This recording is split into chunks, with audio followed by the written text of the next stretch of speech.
Way to save the season to throw. Fire and down! Incomplete down at the goal line by San Diego! Tomlinson off the left side. Tomlinson sidestep.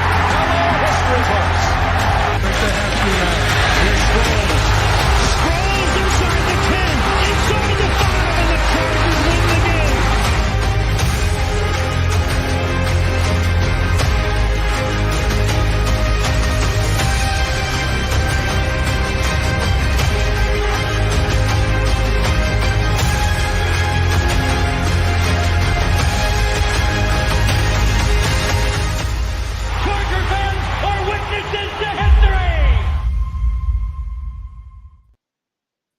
Hello, everybody. Happy Saturday. Welcome to the walkthrough with me, Jamie Hoyle. And as you can see, I have a guest this week. His name is Mike D'Abate with Locked On Patriots podcast. Mike, welcome. Thank you for joining us. Oh, anytime, my friend. Thanks so much for having me on today. You're very welcome. I appreciate you coming on last minute. I know we're going to have some fun today, so let's go ahead and get into it. Let's talk about this Chargers-Patriots game. I thought I'd start with a question about Bill Belichick. Sure. Not so much about Belichick possibly winding up with the Chargers, but more, I think we learn more about people in bad times than we do in good times. And things have been a little rough for the Patriots the last couple of years since Tom Brady left. So I was curious what you feel like you and the Patriots and Patriots fans have learned about Bill Belichick in the rough times in terms of drafting, developing, coaching. What's been going on behind the scenes? What have you learned about him as times have gotten a little rougher? Oh, that's a good question. And I like the way you phrased it because not many people phrase that question like that. It's usually what went wrong in New England? What's the problem with Bill? Things of that nature. Asking it about what we've learned here in New England about Bill Belichick since Tom Brady's departure. I don't necessarily think it's anything that we learned ill will toward Bill. I don't think all of a sudden the curtain was pulled back and he's the fraudulent, great and powerful Oz behind the scenes. And it was all Tom Brady that was responsible for the dynasty. I think what it showed, though, is that these two entities coming together in arguably one of the greatest coaches to ever coach in the NFL and arguably one of the greatest quarterbacks to ever play in the NFL, coming together at the right time was a synergy that led to a 2+ decade dynasty. One without the other was not going to be able to get the job done in that level for that many years. So what we learned about Bill Belichick is there were mistakes that were made along the way. And a lot of them were, I don't want to say covered up, but they were essentially erased by having someone as good as Tom Brady calling signals under center and directing that offense, especially maybe some of the miscues or maybe some of the misfires when it came to drafting offensive weapons or bringing guys in that could help, Brady essentially. Some of those moves were good ones. Obviously, the move to bring in Randy Moss was a successful one for New England, drafting Rob Gronkowski in the second half of the Patriots dynasty. But for all of those, you have some of the misses as well. And there's, definitely a few blemishes on Bill Belichick's record. But in terms of the X's and O coach, Bill Belichick, I don't think the bad times revealed anything new about him that we didn't already know before. This guy probably has forgotten more football in his sleep than most people will learn in a lifetime, and that hasn't changed.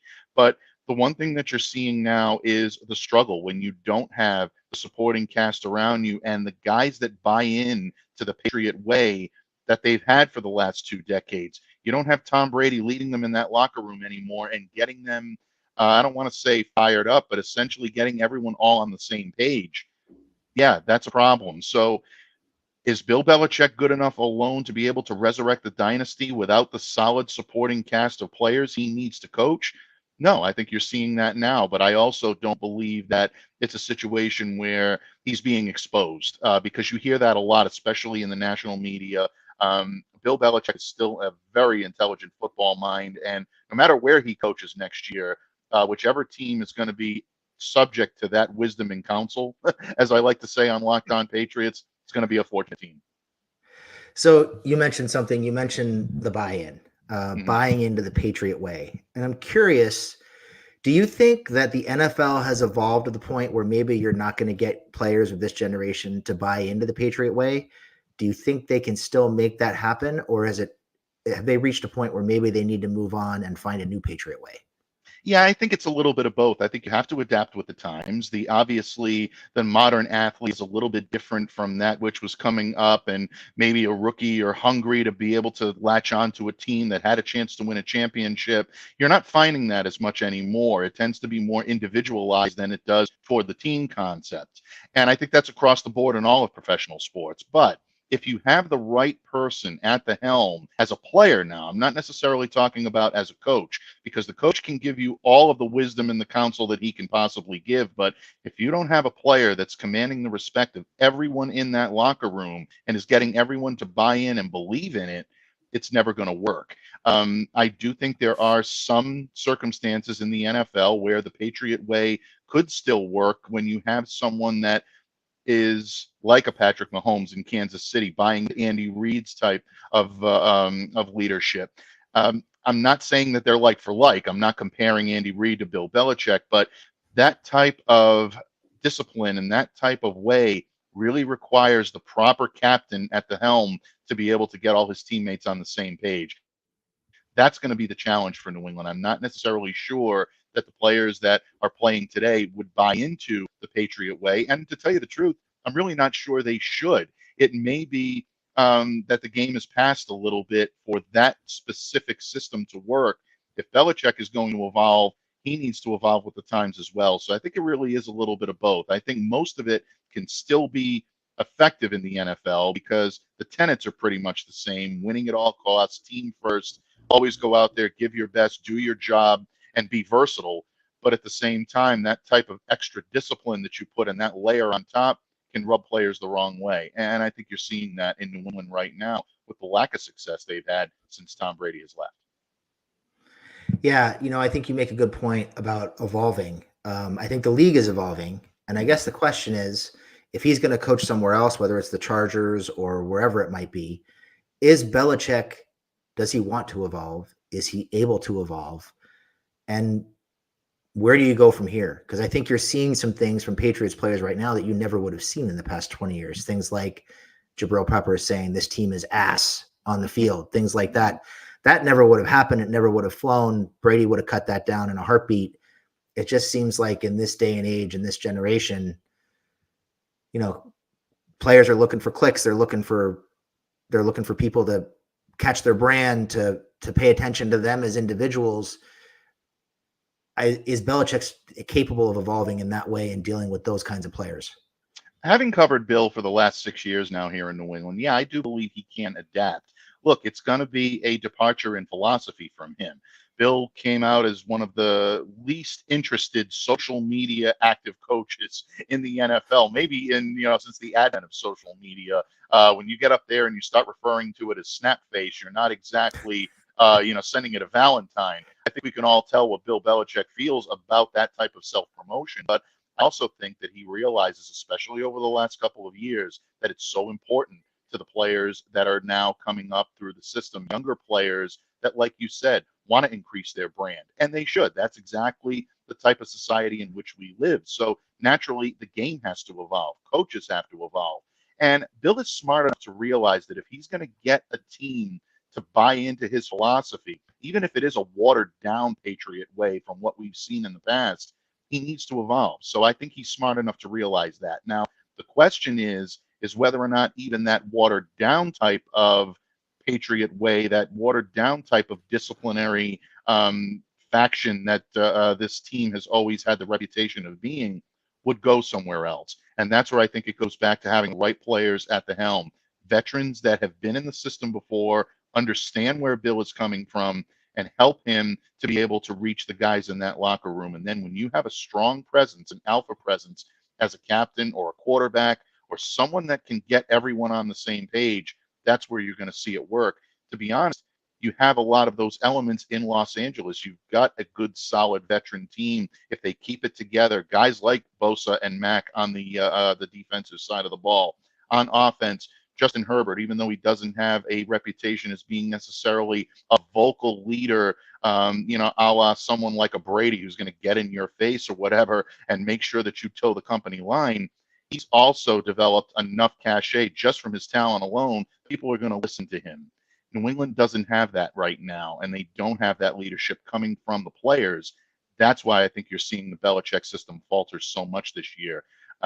So, yeah, there is a little bit of evolution that needs to happen from the coach, but I also think the players need to buy in as well. And maybe that's why everyone has come to the realization that, the Belichick era in New England may have ended. If he is going to continue his football journey, he may have to go elsewhere in order to sell that type of message.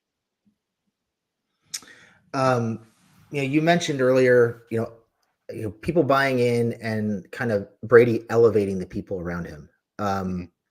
Who's doing the elevating for the Patriots right now? It certainly isn't the quarterback play. So who on the field, whether it's offense or defense, is making people around them better right now? Well, I would say it mostly comes from the defensive side of the ball. Believe it or not, the guy that was under fire pretty much all week long has been a very quiet leader in that locker room, and that is Jabril Peppers. He's led by example. He's led by his play on the field, solid, aggressive, never giving up on a play.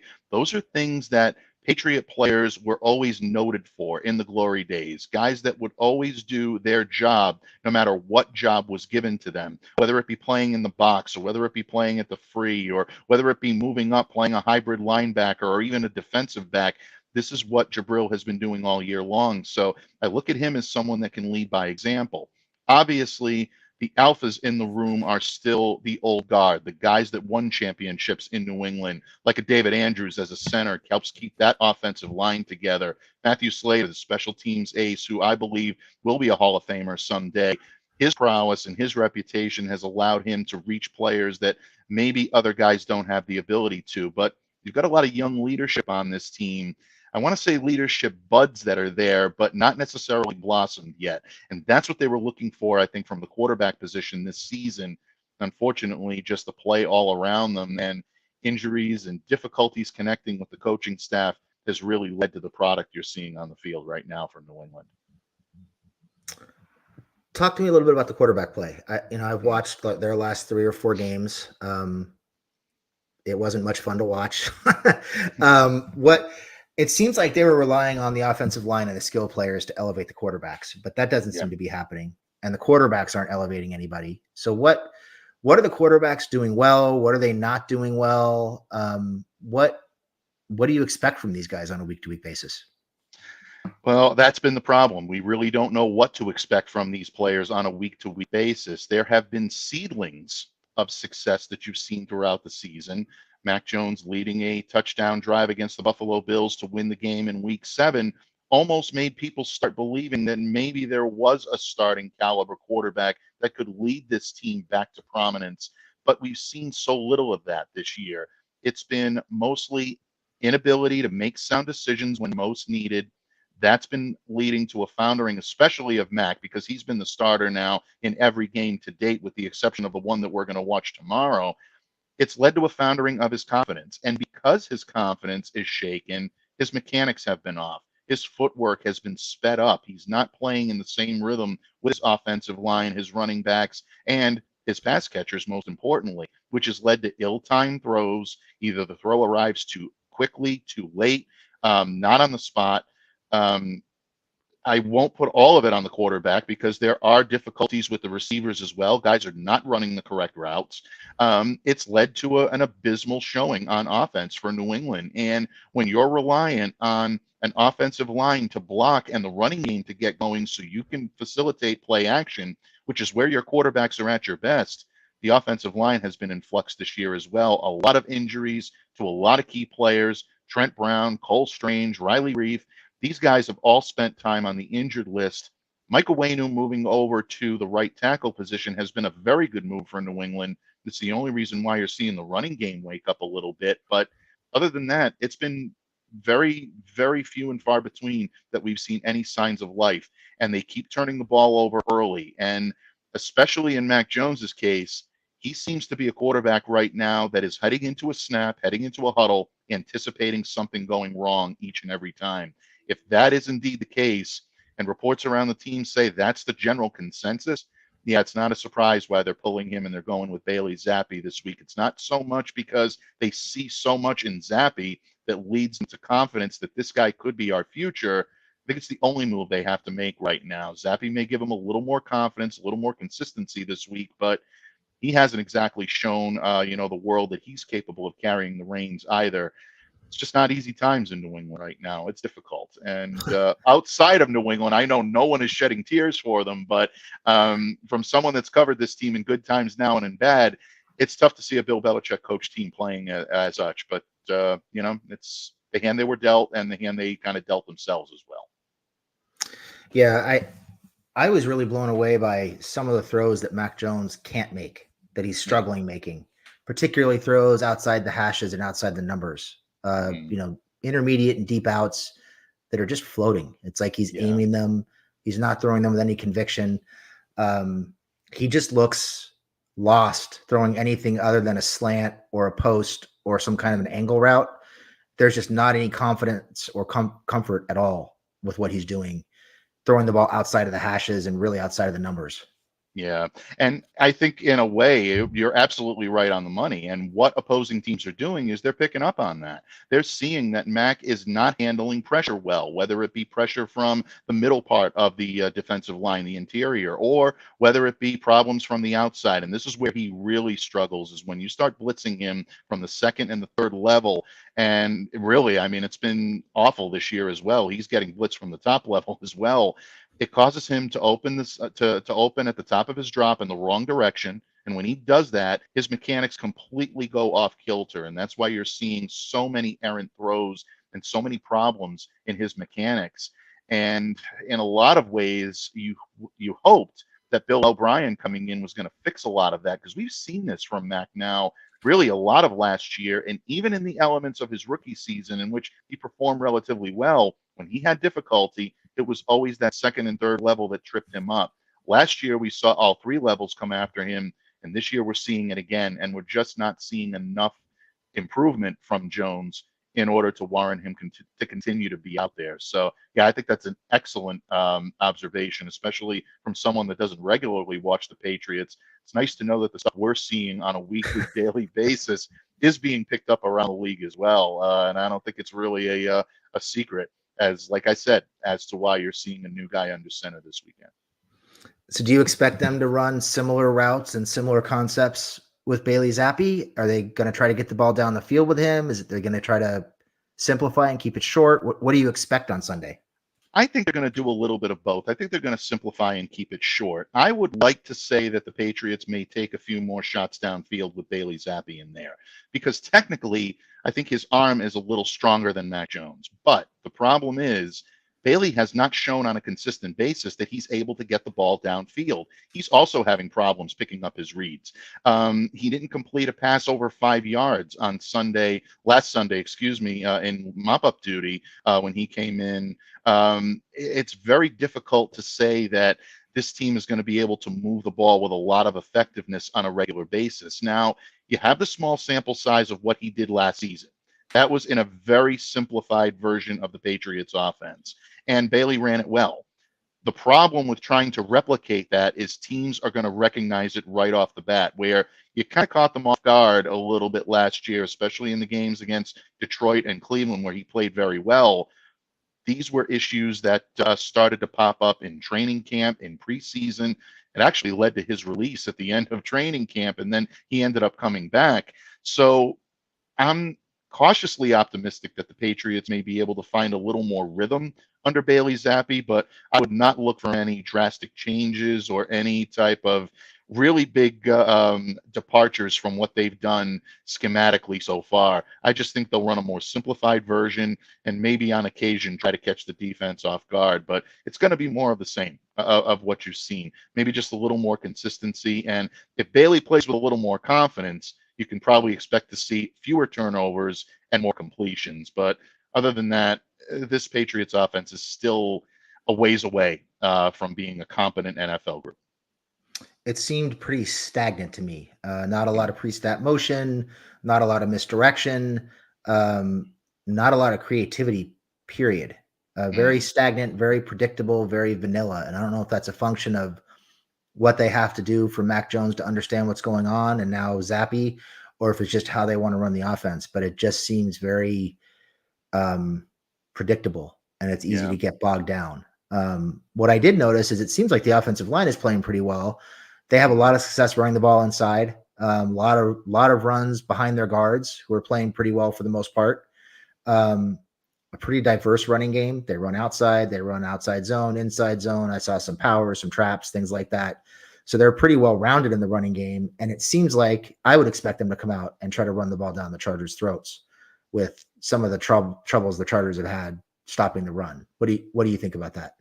Yeah, I think they're going to try to do that as well. And you look at what the New England Patriots do well, and that is run the football. And you need a competent offensive line to do that. For the first time all season, the Patriots, I believe, will field maybe their best unit that they have to date this Sunday against the Chargers.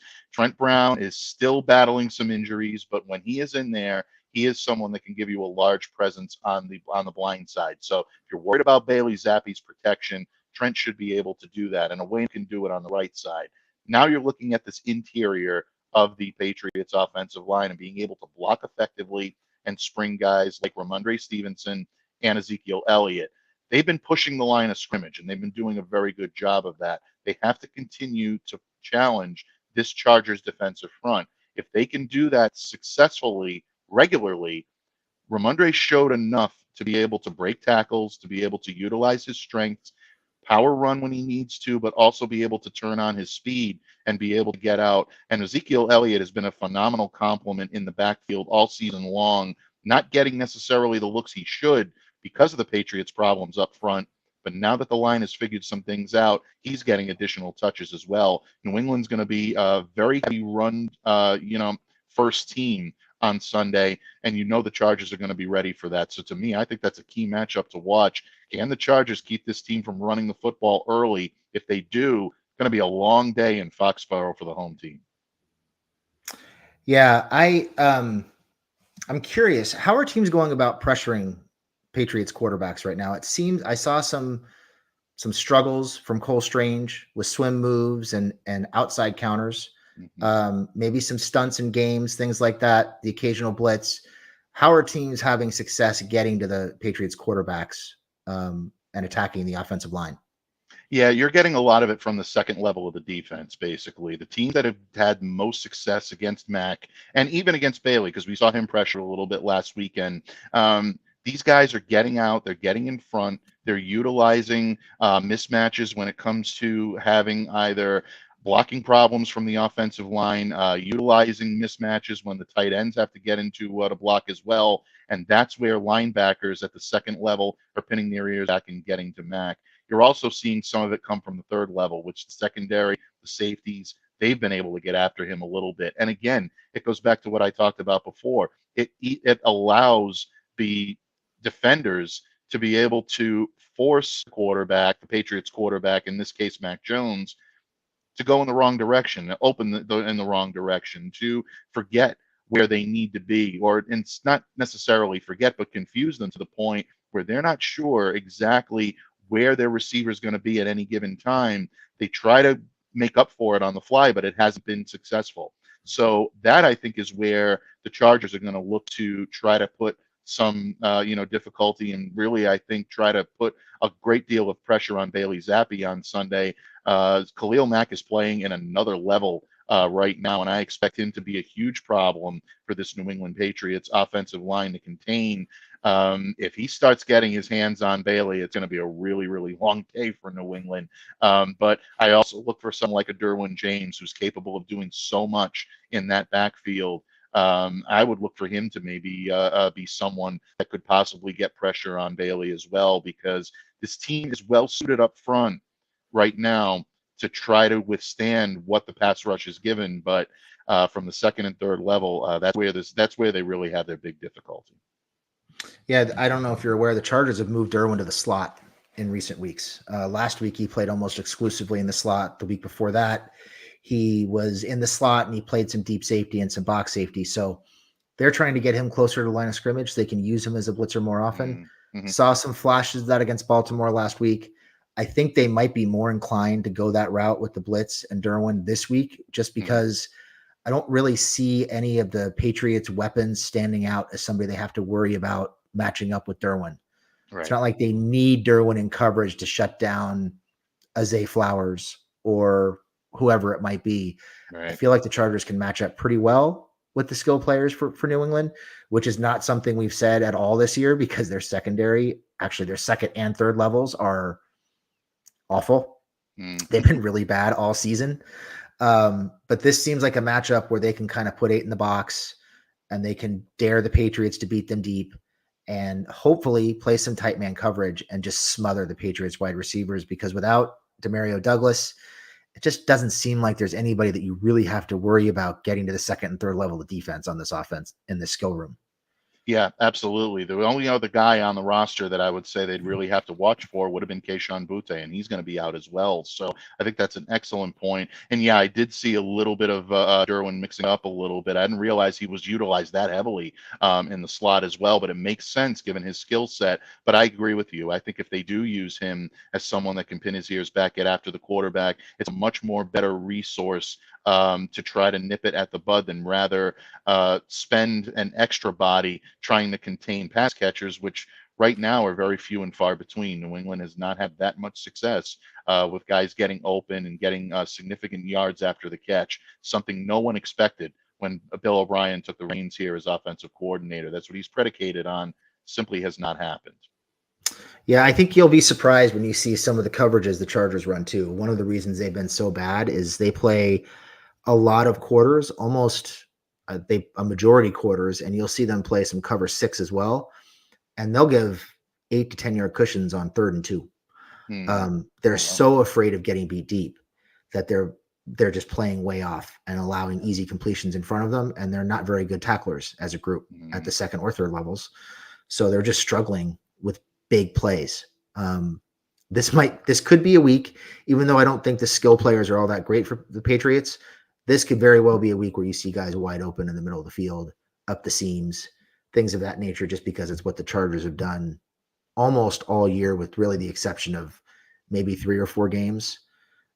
They've really had a hard time covering anybody. Well, that's interesting. And the reason why I say that's interesting is because one of the big problems and one of the big things that you're hearing out of New England's camp is that open receivers are consistently being missed by Mac Jones. Now, does that mean the coverages are different? And does that mean he's not adapting properly or fixating on one area and not seeing the entire field? Yeah, that could be a case. If Bailey Zappi is better at field vision, and Patriots fans are certainly hoping that he is, that could be an area where Bailey might want to exploit. So that's something to watch, because the Patriots pass catchers are not necessarily pass catchers that will get open on their own, but they can be led open with the proper quarterback. That's why it puts a lot of pressure on Bailey Zappi as well. If these guys are open on their own, maybe he can start hitting some of these targets that have been forsaken by Mac within the last few weeks, things that could have led to much bigger plays than what the Patriots had to settle for. So I think that's an interesting point as well. I'm glad that you made that. So let's talk a little bit about the Patriots defense. One thing that stood out to me watching the games was their secondary is not only disciplined, but very versatile. It seems like everybody can play pretty much any position in the secondary. You know, you mentioned Peppers earlier, playing corner, playing slot, playing linebacker, box safety, free safety. And it seems like, maybe with the exception of JC Jackson, everybody in that secondary can do that. I mean, I saw Miles Bryant play all over the place. Duggar's playing free safety. He's playing in the slot. He's playing strong safety. Peppers is doing that. Who else? Jalen Mills plays all over the place. They seem to be getting a lot out of a relatively unknown secondary group. So what are they doing well? What can we expect from a coverage standpoint? What's going on with that secondary? How are they getting so much out of those guys? Well, I think you hit the nail on the head. It's versatility. And that's what Bill Belichick values in his secondary. And really, I think this has been something that has always been a quiet strength of a Patriots defensive backfield. Strong shutdown corner that is the alpha leader of that group, not necessarily vocally an alpha leader or a captain, but someone that is always going to take the attention of either the top weapon on offense for the opposing team or the number 2 option, someone that you don't want to beat you. It's been that way since the days of Ty Law, and then you mix in, guys like Darrelle Revis, who had a cup of coffee here in New England for a little while, won a Super Bowl. Asante Samuel is someone that has a little bit of an acrimonious relationship with the franchise, but you cannot deny the great job that he did here as a cover corner, one of the best in franchise history. Then you get Stephon Gilmore. Now you expected that guy to be Christian Gonzalez. He wasn't there any longer. So the Patriots were, I guess, fortunate in their regard. I guess Chargers fans would probably say they were fortunate to dump JC as well. I know there's no love lost there, and there shouldn't be, judging by the things that I've read that went on with JC in Los Angeles. But he's much more, I think, comfortable in this system because it allows him to be that ball hawking number one type corner, especially in the absence of Christian Gonzalez. But the other guys are so well adept at being able to play multiple positions. Jalen Mills gets out there. He's played corner. He's played slot corner. He's played perimeter. He's played the free and the box safety. Like you mentioned, Jabril Peppers is someone who's played all over the formation. Somebody we haven't even mentioned that's a former Charger and one of my favorite players on this team is Adrian Phillips. And I think this may be a game where you may see a little bit more Adrian. And you mentioned earlier about defense and what makes this team so successful. It's being able to have so many versatile players that when you have a dual threat or a versatile weapon on the opposite side of the ball, like the Chargers have in Austin Ekeler, you can dedicate a full cover defender to him. And I think you're going to see that from New England tomorrow. That's something they've done in the past with Austin. I know he's had his issues with fumbles lately. And I also know that there have been some regression since the injury at the beginning of the year that kept him out a few games. But I can tell you that Bill Belichick still respects his game to the absolute height. And if you're going to do that, you need to make sure that a guy who's versatile himself has the ability to cover. Adrian's someone who's the star position at the safety. He can move all around the formation. Didn't see him play as much safety in Los Angeles and San Diego as you saw him play the last couple of years in New England. Jabril Peppers' emergence has really relegated him to kind of mop-up duty and very few snaps, few and far between.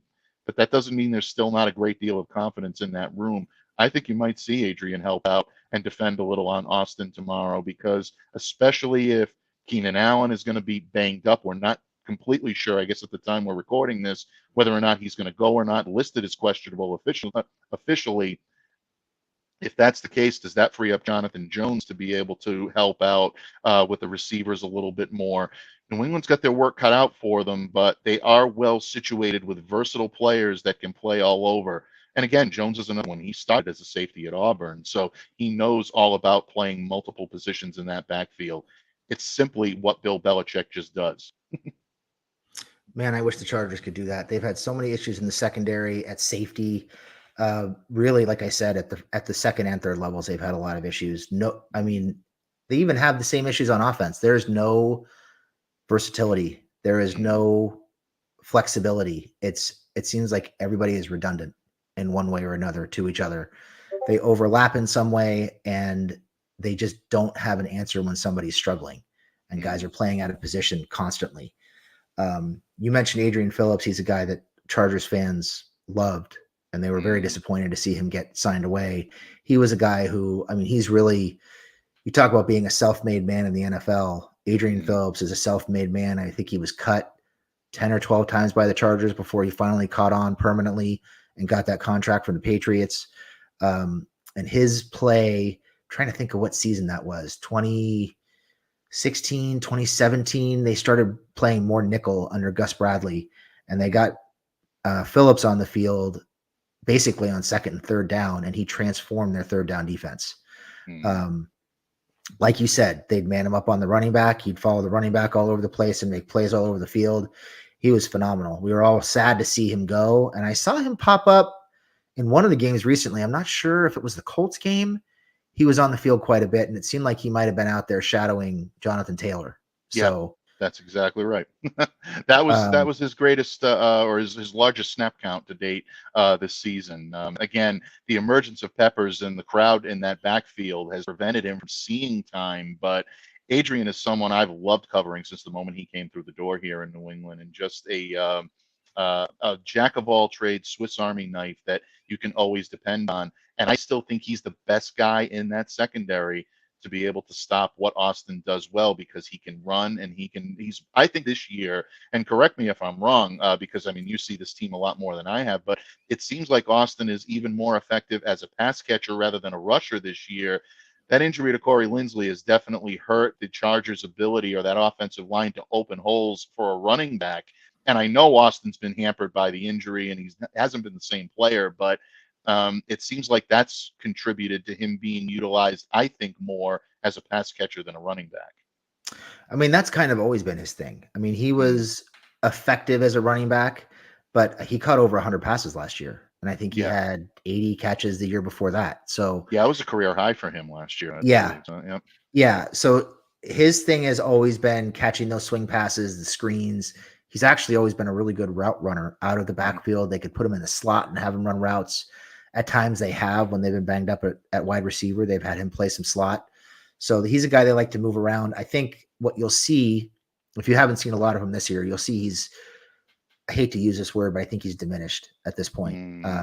The ankle injury definitely is playing a factor. He's not keeping his feet under him very well. Change of direction has been an issue. You're seeing him slipping, running routes now, the fumble issues, and he just doesn't seem to be seeing holes when he's being asked to run the ball. I think sometimes they're there and he's just not finding them. So it just seems like, after a long battle for trying to get his contract redone in the offseason and potentially get traded, it just seems like everything got off to a bad start for him off-season wise into training camp, and he just hasn't been the same guy. And I don't know if he's going to bounce back or not. So you might be a little surprised at what you see from him. That's a good point. This week. Yeah, that is a good point, because someone who's always, I mean, in this area, they've always held guys like Austin, and especially even Keenan Allen, and it goes back to guys like Hunter Henry and Adrian Phillips. I mean, when Bill Belichick spends time during one of his press conferences touting the discipline and touting the fundamentals of your opponent, you know that opponent's doing something right. And you hear that a lot from Bill about Chargers players. And when you see guys struggle, especially from someone coming in that's, a Patriots, beat writer or a Patriots analyst, someone that is not seeing these things every day, you're thinking immediately, oh, well, it's probably the injury. It's probably this. But when you say that the cuts are not happening the way they're supposed to, him getting his feet, he's not seeing the holes the way he should, those are concerns for a team. There's no question about it. So that's excellent insight. And yeah, that would be a little bit of a surprise. But I also think it plays into the fact that if they are worried about what he could do if given the opportunity, pairing him with someone like Phillips, who was a former teammate. He did play alongside Austin for a couple of years. These guys saw each other in practice. So that familiarity right then and there might be something that Belichick wants to keep an eye on Sunday as well, because the converse is true. Those guys over in the secondary on the Chargers and that defensive front know Hunter Henry pretty well from the job that he did in Los Angeles for a few years. They're going to want to try to keep him a little more quiet on Sunday than normal. Did you say Bill Belichick's been praising the Chargers' discipline? He's been well, I don't want to say as a collective team. I'm not going to go that far, but there are certain players that Bill Belichick has fallen in love with over the years in terms of their own discipline to their own game. I've heard him refer to Keenan Allen as one of the most gifted route runners he's ever seen on a football field. And he's right. Keenan Allen is one of the most dynamic route runners I've ever seen. Hunter Henry, he's called one of the most versatile tight ends he's ever seen on a football field. Now, you can make the argument maybe he's, posturing a little bit. I don't know. But it's funny that he had nothing but glowing things to say about Hunter every single time he took the microphone. And then when Hunter became a free agent, Patriots swooped in and they got him. So Bill Belichick has always had those guys in regard. You mentioned the versatility and the discipline and the self-made motivation that you saw from Adrian Phillips. That's why he is a New England Patriot. And he's had very similar things to say about Austin Ekeler all throughout, which is why I actually wrote an article last year for Sports Illustrated detailing the fact that if Austin was looking to be traded, New England might be an underlier that a lot of people didn't agree with, but it made a lot of sense in terms of the type of fit that he would be here, because Bill Belichick loves versatile weapons. But judging on what you're telling me now, yeah, that may have passed its prime, but at the time it seemed like a decent possibility. So yeah, Bill is definitely a fan of guys that have certain skill sets that he admires. But yeah, I'm glad you mentioned that because it's not really a collective thing. Sorry, Yeah, James. definitely not a collective thing based on the way things have been going. Um, so we talked about the secondary. I know the Chargers are going to want to try to run the ball against the Patriots. How have teams been having success running the ball against the Patriots? To be honest, the Patriots' run defense has actually been much better than it has been in years. I mean, they've coming off of being able to control Saquon Barkley. They're eighth in the league. They're allowing just 94.1 yards per game on the ground. They lead the league with a 3.4 yard average allowed per rush. Now, those types of numbers really are not indicative of what we thought we were going to see from a Patriots defense this year, but Lawrence Guy, Devon Godchow, Christian Barmore, Dietrich Wise, these guys have been very good about using their strengths in the interior of that defensive line to really clog the middle. And Wise has been an excellent source on the edge. So he's been someone that has really chipped in with run defense. He hasn't necessarily been the pass rusher that everyone thought that they were going to see from him this season. I think the loss of Matthew Judon hurt him an awful lot, but he's been excellent in really kind of redirecting his goals and redirecting his abilities into the run defense. And I also want to give a tip of the cap to guys like Juwan Bentley and Jelani Tavai, who have been excellent in being able to keep opposing rushers at bay. So this is a tough team to run against. They can be had, obviously, if you use the ability to maybe confuse the guys at the line a little bit. Again, versatility helps. So if they do want to deploy someone like an Austin Ekeler in a pass catching role, maybe use him a little bit more as a rusher, later on in the game, that could be an option as well. But this is not going to be an easy team to run against. The Patriots' run defense has actually been pretty good this year. How has Keon White been playing this year? From what we've seen from Keon, we're seeing a lot of seedlings of a guy that I think is going to be a cornerstone of this defense for years to come. Look, I think he projects as that five-tech type of player that can really play all over the field. He can rush the passer. He can be a very good complement in run defense. He even has the versatility and the athleticism to be able to drop back into coverage. Now, you don't see that much, but he does have the ability to do it. He's done it a few times this year. Keon needs to learn a little bit of discipline. He's whistled, I think, a little more than Patriots fans would like to see him.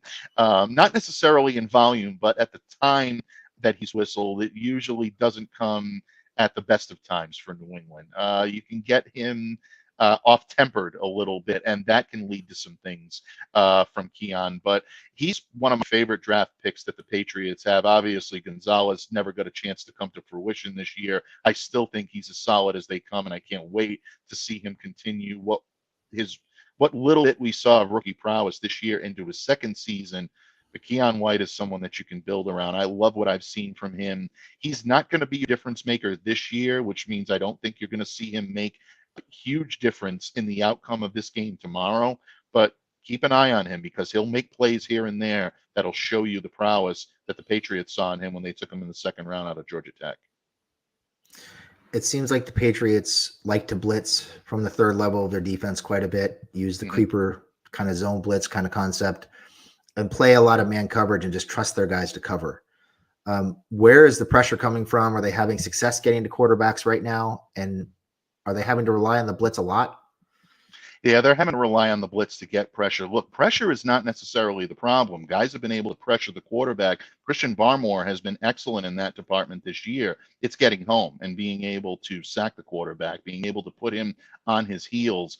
That's where they've missed Matthew Judon. And that is really, there's no way that you can replicate what Matthew Judon brought to this defense. He was always someone that was in position to be able to make life difficult for opposing quarterbacks and make sure that the pressure that you apply is rewarded and you're able to prevent guys from being able to either throw the ball away or make completions on the second and third attempts.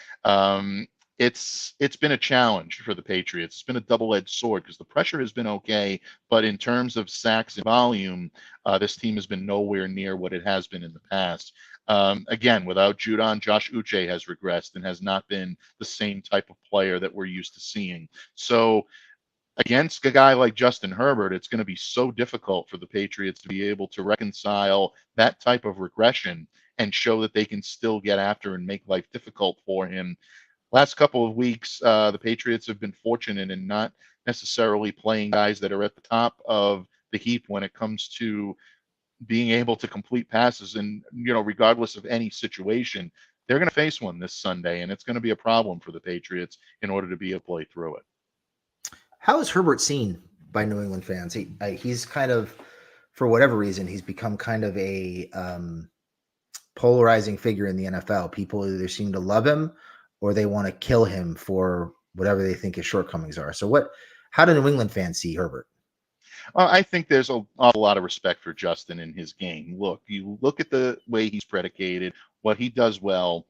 These are values that really, I think, any quarterback needy team looks at and would say, we'd love to have a guy that comes in that can make, sound decisions like he can, that can complete passes and not turn the ball over routinely.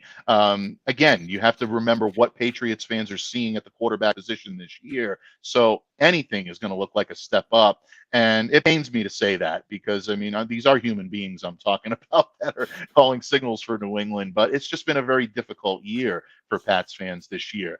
But look, there's also the notion that he can be forced into mistakes if you show him difficult looks. If there are situations where the Patriots pass rush is able to get active and you can apply pressure, Bill Belichick knows enough in his defense and especially his secondary where they can make life difficult for those second and third levels, those pass catchers that get open either in the end zone, in the red zone, or in the open field. So I think there's a ton of respect for Justin, but I also I don't see the same type of maybe reverence that they would have for a guy like Mahomes coming in here in a couple of weeks or whatnot. I think they still see Justin as an elite quarterback, but not one that's going to monopolize their entirety of the focus on their defense. I think they look at the Chargers as more of a team where it's got to be the running back and the pass catchers, the tight ends, and Justin leading the way in order for that to be effective. But again, this is a guy that can take you apart if you give him the opportunity to do it. The Pats have to be ready for it. So how the fans look at him is one thing, but I can guarantee you not one person in that locker room is taking him lightly. Everyone I talked to this week had nothing but glowing things and really highest compliments for Justin Herbert. I think what you're going to see from the Chargers offense this week is a lack of playmakers. It's been a big problem for them.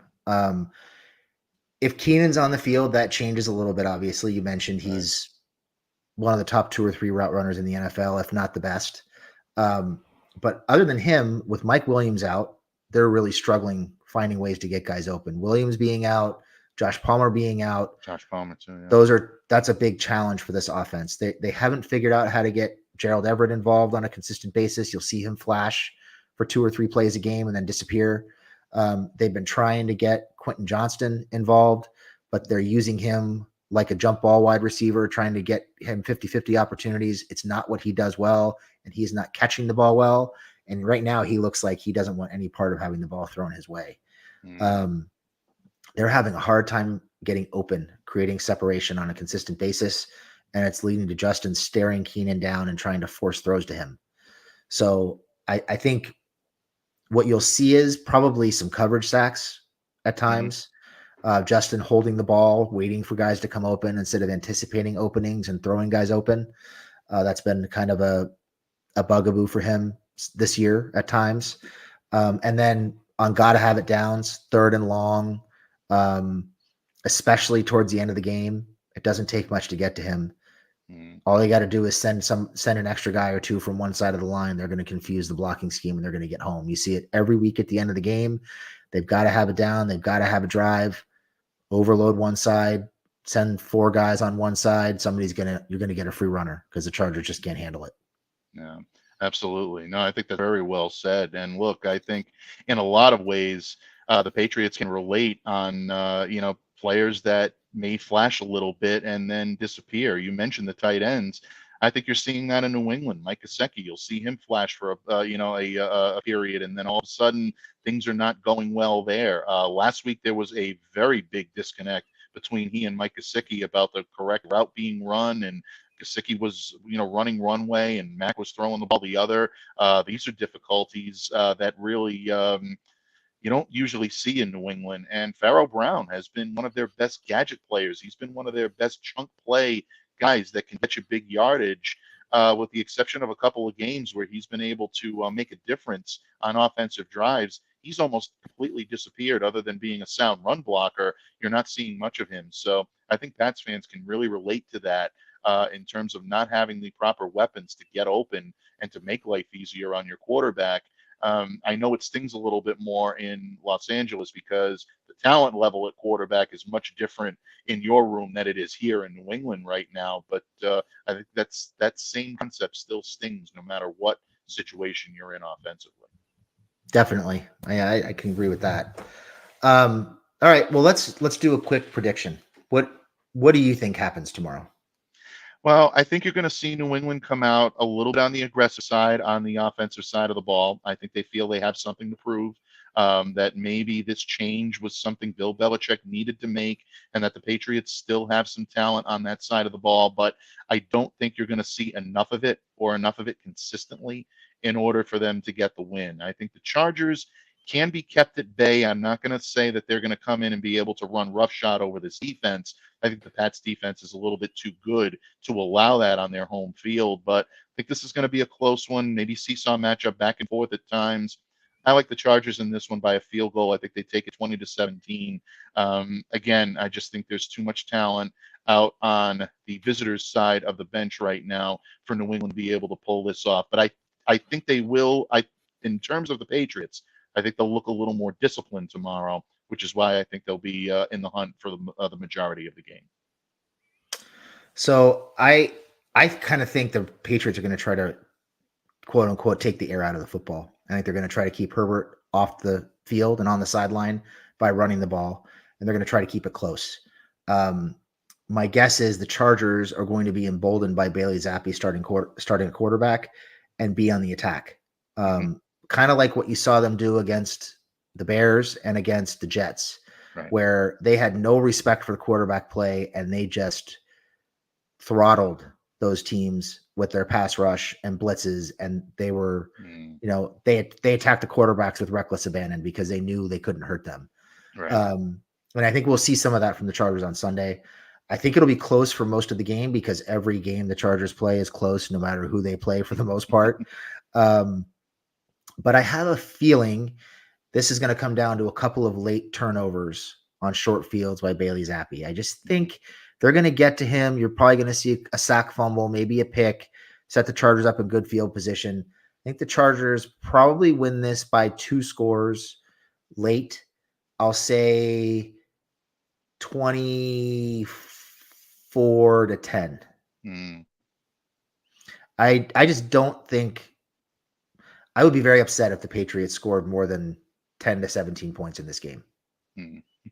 I would be surprised. And I would be surprised if they scored more than 17. I'm going with 17 on this because I think they'll find a little spark early that is going to allow them to run the football effective enough to be able to get maybe one more score than they really deserve. But yeah, I would be surprised if it went over 17 for New England at this point. So I can see where you're coming from. This is, again, a team that is looking for an identity, and I'm not sure they're ready to find it. Making a simple quarterback change right now, they're still a long ways away, and they're not just one player away from turning things around. So another long season for the New England Patriots. And considering the goodwill that they had up here for about 2+ decades, again, everything is secular and or circular, I should say, and are cyclical. Yeah, cyclical, I guess, is the best way for me to put it. It's lean times here in New England. All right, Mike. Well, listen, I really appreciate you coming on. I thought it was a great show and a great chat. I hope you enjoyed it. Absolutely. I definitely did. The Chargers are always a fun team to evaluate, again, because of the personalities that they have both on offense and on defense, but just the way that they go about doing their business, whether it's a great year or whether it's a troubled year, it's always fun to break this team down because of the talent that they have. And you do a great job here on this pod. You certainly know your football. I'm really honored that you asked me to come on today, and thank you. It really was a pleasure, and I enjoyed this very much. Well, thanks. I appreciate the kind words, and I really appreciate your time. I'll let you get back to your Saturday now and your family. So thank you very much. I appreciate it, and we are done. So thanks everybody for tuning in. We appreciate it, and we will see you guys after the game on Sunday for After Hours.